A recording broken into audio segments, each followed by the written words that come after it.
So some of you, Ali, good to see you. Some of you will remember the Tequila Ambassador 2012 release. If you can find it, it's about $1,000 on eBay. So that was a seminal piece of work about tequila that my father wrote. However, he wasn't very happy with it. He felt like it had been very heavily edited. So that came out in 2012. In 2016, Phil Bailey, who some of you guys will know, who was for many years the official... Oh, sorry, can you hear me now, guys?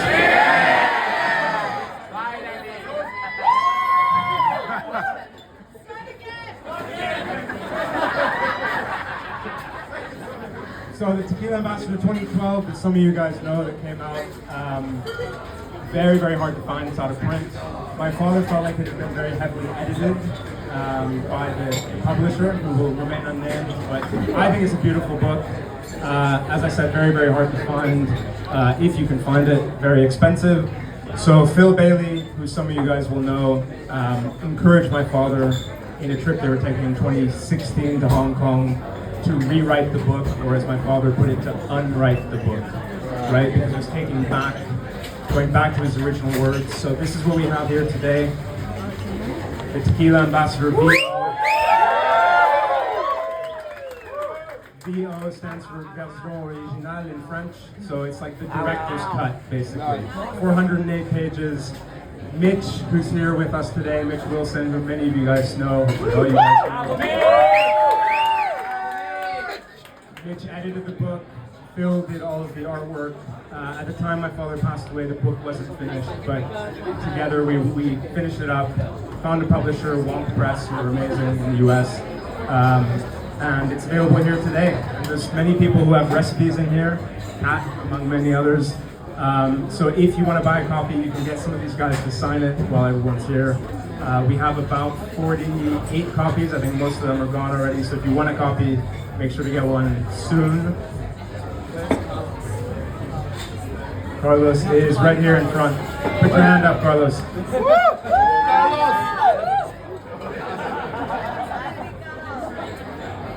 So the book was a complete reimagining from the original one. Mitch and Phil, who were working with my father during lockdown, they were on weekly Zoom calls every Sunday, completing the book. And they encouraged my father to include more of his personal stories. And he kept saying, I don't want this book to be about me, I want it to be about the category. And they said, Tomas, is called the Tequila Ambassador. The book is about you. So they kind of coaxed these stories out of him. There's some really fun stories in there. So thank you very much to Mitch. Phil, who's not with us today. Phil curated all these photos you see, and please come have a look up here. So he couldn't be with us, but his contribution was to make this beautiful art curation and photography curation tonight. So please do have a wander around. And because my father passed away during COVID, we never had an in-person memorial, so we thought it would be very fitting. There'll be several throughout the night, but start with a toast to Tomas. So hopefully, grab a drink. Hopefully some tequila. Cheers to Tomas. Salud. Thank you guys all for coming. Thank you Café Pacífico for hosting us. And enjoy, guys. Mitch is going to say a few words. Oh, sorry, Fanny's going to say a few words first. So those of you who don't know Fanny Camarena is a 6th generation agave grower and tequilera, or agave spirit producer. And of course part of the Tequila family. So Fanny, thank you to you and your sister Carlos, around here somewhere as well. Thank you guys so much for coming all the way out for us for this event. So cheers.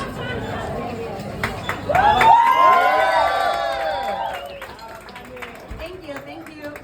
First of all, Jesse, thank you very much for inviting us. For me, it's such an honor to be part of this, to be part of, to be able just to speak about how much I love your dad. And for me, I mean, very quickly, I don't want to boring you very much. For me, I mean, I started working with the family around 10 years ago. And I remember one day that my dad says, okay, now it's time for you to join me with Tomas and with Steve, our partners, for a meeting.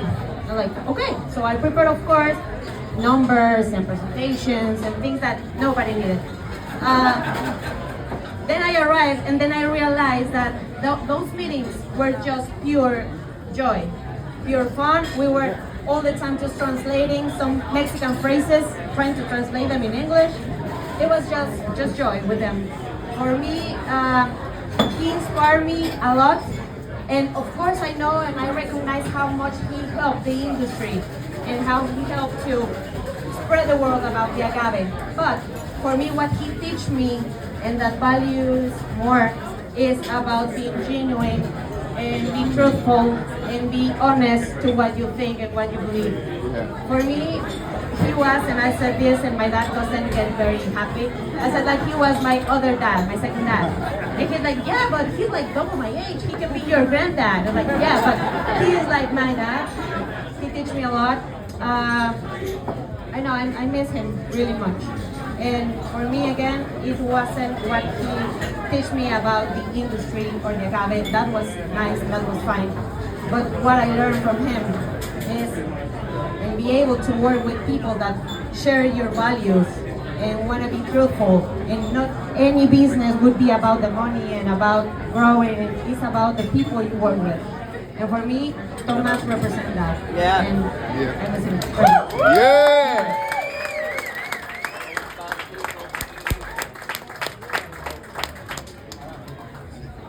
Thank you, Tyler. Beautiful, beautiful words. I'm just getting a bit choked up here. So Phil couldn't be with us. Phil Bailey, again, some of you guys know Phil. For those of you who don't, for many years he was the global mezcal ambassador, like my father was the tequila ambassador for Europe. So I'm just going to share a few words that he wanted read today. Just bear with me. So this is about,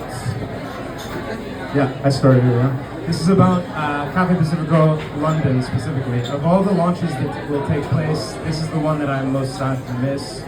Opening in 1982, Café Pacífico Covent Garden was a major turning point in both Tomas and my careers. It was the second key step in the growth of his empire and a turning point for Mexican food and culture in Europe. Pacífico became an international company with a team headed by Tomas, Dan Rodriguez, with a focus on structure and systems, training, and education, but done in a way that still enabled individualism, personality, and fun.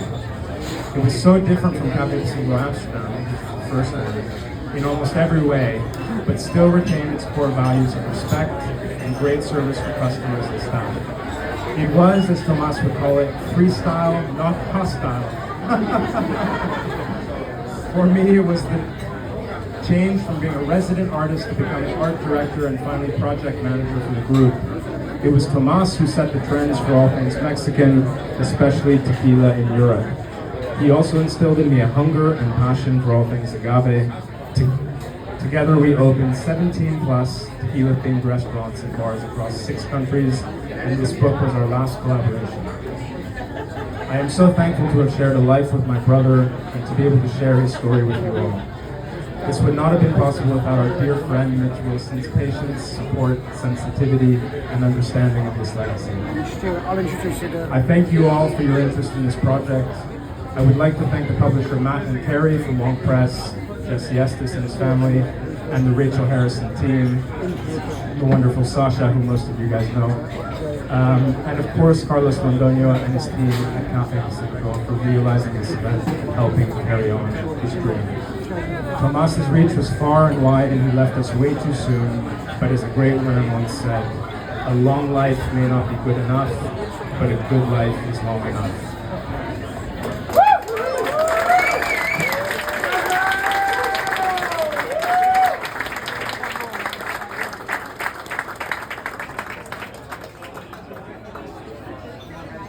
Give it up one more time for Jesse.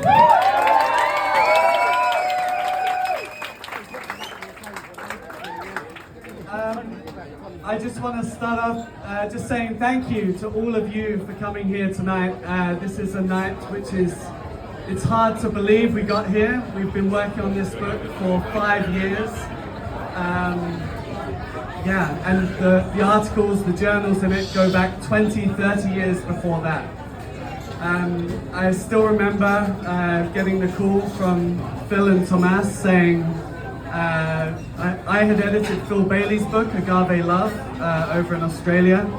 Phil introduced me to Tomas and said, you know, maybe you'd like to do this as well. And Tomas said, well, how much will you charge? And I had no idea what I was meant to charge. And I said, I'd just really like to go to Mexico with you. And he was like, okay, you can be the editor. The first few months working on this book were really just going through all of Tomas's old articles and journals. As Jesse mentioned already, he felt like his voice hadn't come through in the first book. And so I felt my whole mission with this book was to make it sound and feel like Tomas was telling you the story. Tomas sent me everything he ever wrote. He sent me multiple versions of everything he ever wrote. And I said, well, which one is the most current one? And he just kind of smiled and shrugged his shoulders and was like, I don't know. So the first few months were me reading side by side every single article, working out each paragraph, putting it together, making the best it could be, reading the original book that came out in 2012, and as Jesse said, I got to the end of all of that and I was like, there's nothing about you in here. He's like, yeah, I don't want it to be about me. And he was just so humble about it, like annoyingly so, and I had to call up Phil and say, we have to convince him to share some stories about himself, because otherwise people are going to be really disappointed when they read this book. And anyway, finally he agreed, and then the best and worst thing that could have ever happened, when COVID happened, the lockdown happened, suddenly we had time. So every Sunday we would meet up on Zoom. Tomas was in Oregon, I was in Amsterdam, Phil was in Sydney. It would be around midnight my time, 3 p.m. Tomas's time, 7 a.m. Phil's time. And we would just ask him every single question we'd ever wanted to know. And that's what you find in this book now. So it's a completely different read. It's about twice the size of the first one that came out. And more than anything, I think it's a book that Tomas would be proud of. So we're so excited to share it with you.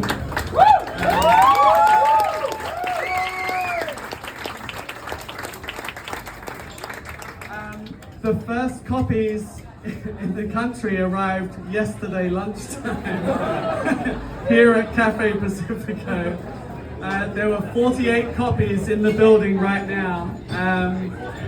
If you want one, go and find Carlos afterwards. And what? Just to give you an idea, we've got a big cocktail section in the back, and a lot of people in this room have contributed to it. One of the things I'm doing with my copy is getting them all to autograph it. And so in this room, you've got Ciala, Ferrani Tomlin, Kat Stanley White, Rebecca Dooley, Jesse Estes, Karina Soto, Andrea Montague, Jorge Balpatin, Salvatore and Peter Dorelli, I don't know, but they're around somewhere in London. You can get their autographs and add it to the book if you want as well. So guys, thank you so much for being here tonight. It's chaos, and I think that's exactly how Tomas would have wanted it.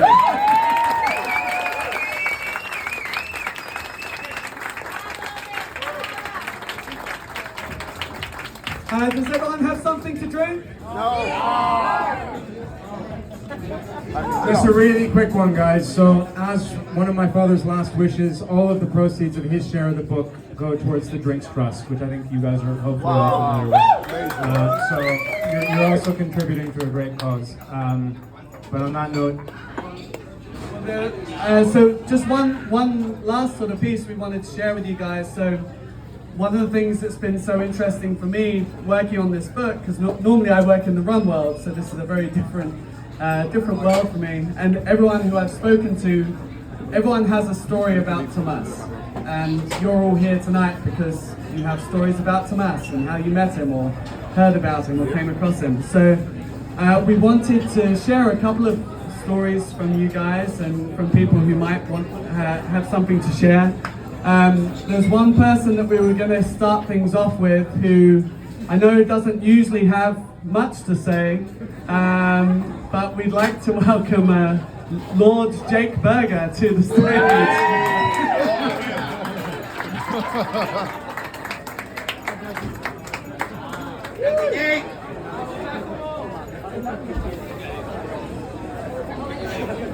Hello everybody.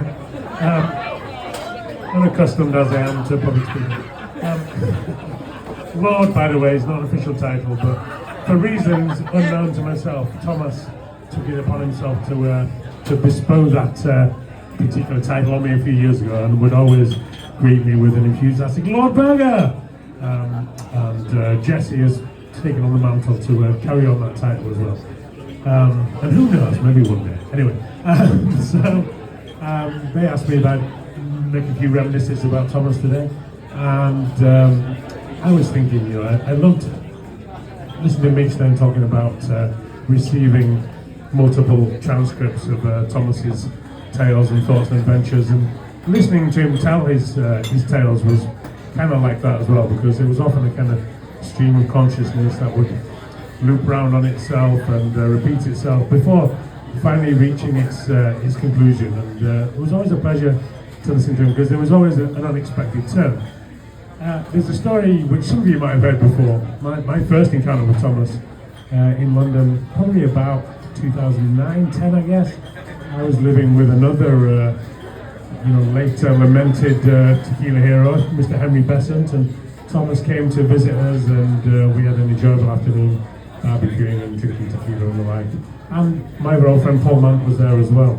And we got to talking about a picture of Thomas which had come to our attention in recent times. I think perhaps in a copy of Glass, or perhaps Philip had posted it on Facebook or something. I forget where, but it was a picture of Thomas as a young man, looking particularly cool and with the kind of hair that a 60s beatnik would have had in California at that time.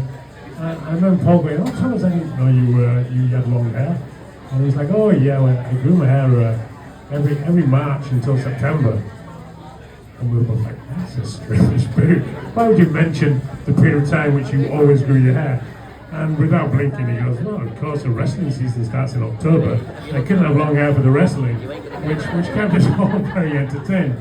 Many years later, on a particularly enjoyable trip to Baja, Mexico, with Stu and Herb and Cask and with Thomas, and we were sat around talking about Thomas's wrestling exploits from his childhood, from his teenage years.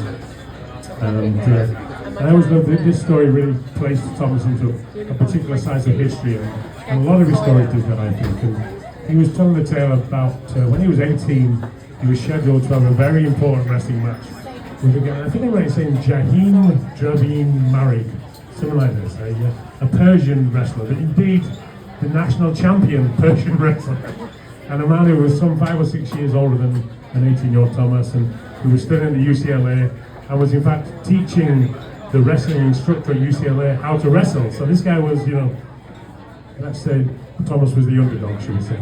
And Thomas, of course, was slightly nervous about this fight, which was in the evening, and he told the story to us about how he was nervous about getting kind of completely destroyed in front of his peers and his colleagues and all the girls who were no doubt watching. And he was driving around that afternoon, trying to kind of put it to the back of his mind, and on the radio they hear the tragic news that John F. Kennedy had been assassinated. And of course, he was horrified, like the rest of the world was at this point. But then very quickly also found out that meant that the match was cancelled.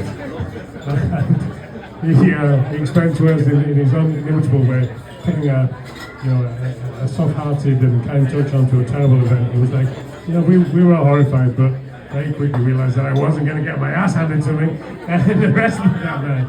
And the wrestling match, sadly for Thomas, was never rescheduled. Those kind of stories were always, very forthcoming. He had a marvellous way of telling it, and that's what I loved about Thomas and what I miss about Thomas. And I look forward to reading the book and remembering so many of those happy times. So thank you for listening to my small contribution. And well done to the guys that put the book together. Looks incredible. Thank you, Jake. Next up, we have Emma Collier. Give it up for Emma.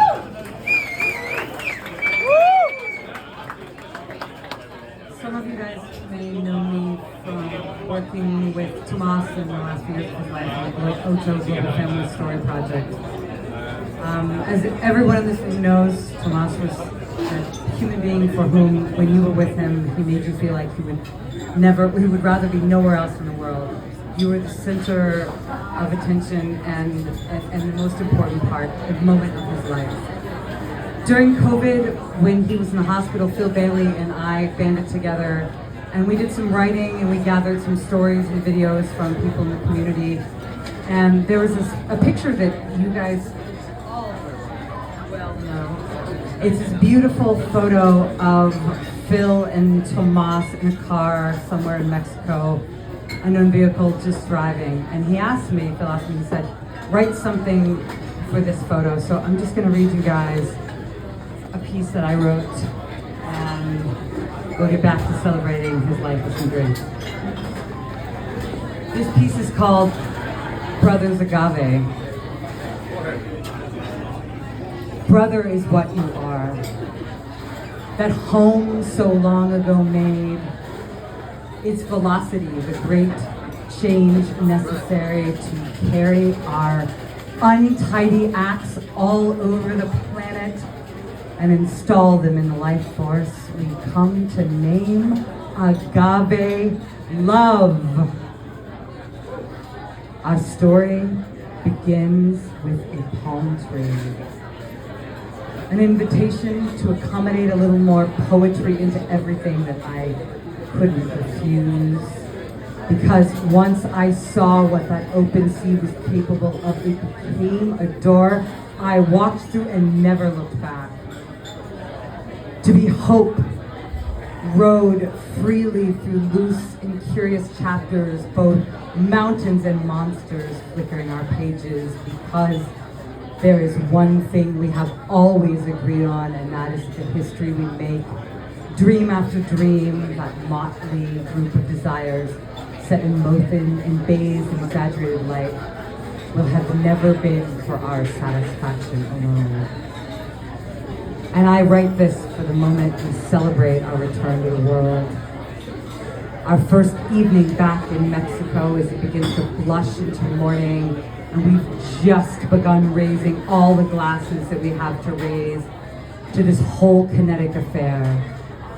The birth of a book, now a living creature, who carries with it all these tall tales of mischief that fell over the earth, all those things we hummed into magic. Every single time we climb inside an unknown vehicle and just drive. Thank you guys.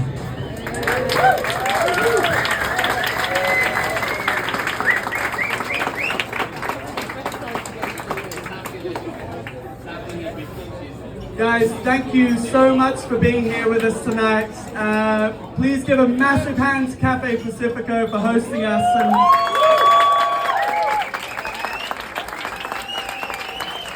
harboring all of this chaos. Please give a massive hand to Jesse and the Estes family. To Fanny, to Carla, the Camarenas. To the team at Class, Samson, sorry, Rachel Harrison and Sasha, who've been inviting you all and bringing you all here. Let's drink some tequila. Thank you so much.